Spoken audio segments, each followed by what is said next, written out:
नमस्कार मित्रों। पिछले दिनों इलाहाबाद हाई कोर्ट ने दो महत्वपूर्ण फैसले दिए और जिसमें उन्होंने नागरिकों के अधिकार को सुरक्षित करने के लिए विशेष ध्यान देने को कहा है। साथ ही राज्य सरकार को एक तरह से कड़े निर्देश दिए हैं कि वो अपने अधिकार क्षेत्र का विवेक के साथ उपयोग करें। हम दोनों मामलों को समझते हैं। एक मामला है हाफ एनकाउंटर को लेके। हम जिस तरह सोशल मीडिया पर लगातार देखते हैं कि किस तरह पैरों पे गोली मार के एनकाउंटर होता है या दिखाया जाता है, जो भी तथ्य हैं वो अपनी जगह हैं, लेकिन हम इस तरह के रील्स देखते हैं और हम एक बड़ा वर्ग है जो ऐसी बातों की प्रशंसा भी करते हैं। लेकिन इसका एक कानूनी पक्ष भी है। ये अधिकार उस आरोपी का भी है कि क्या वहाँ ऐसी परिस्थितियाँ थीं कि गोली चलाने की आवश्यकता थी।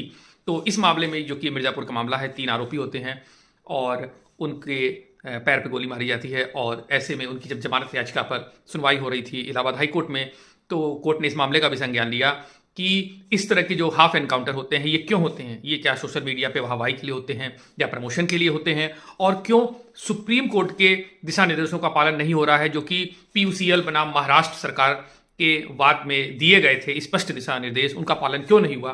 क्यों नहीं आरोपियों का मेडिकल चेकअप हुआ इस हाफ एनकाउंटर के बाद, साथ ही उनका बयान क्यों नहीं दर्ज हुआ।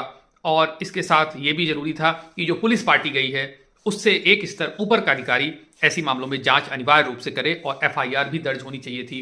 लेकिन इन सब गाइडलाइन का पालन नहीं हुआ और इसलिए हाईकोर्ट ने सख्त रुख अपनाते हुए डीजीपी और गृह सचिव को तलब किया और वीडियो कॉन्फ्रेंसिंग के द्वारा दिशा निर्देश उनको दिए हैं। इसी तरह एक अन्य मामला है जो कि बुलडोजर जस्टिस का हम सुनते हैं। कई जगह हमने देखा है किस तरह त्वरित कार्रवाई हुई और अपराधियों के घरों को गिरा दिया गया। लेकिन कुछ ऐसे मामले भी हुए जहां पर बाद में आरोपी बेदाग बरी भी होता है और लेकिन उसका घर तो जमींदोज हो चुका होता है।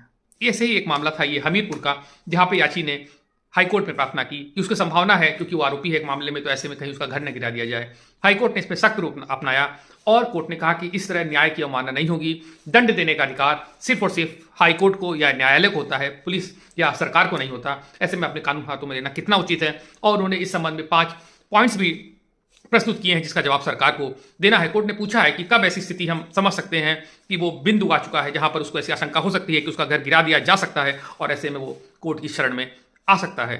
साथ ही ये भी कोर्ट ने कहा कि क्या न्याय की जो ये अधिकार सरकार को दिया गया है, क्या ये अपने आप में ये जस्टिफाई करता है उनके इस कृत्य को।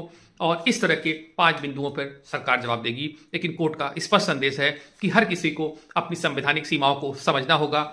नागरिकों के अधिकार के बीच संतुलन कैसे बने सरकार के अधिकारों के बीच में, ये बहुत ज़रूरी है और इसमें कोर्ट की बहुत ही महत्वपूर्ण भूमिका है और निसंदेह इसके दूरगामी परिणाम होंगे। और एक स्वस्थ और एक जागरूक नागरिक और एक अधिकार से संपन्न नागरिक जिसकी हम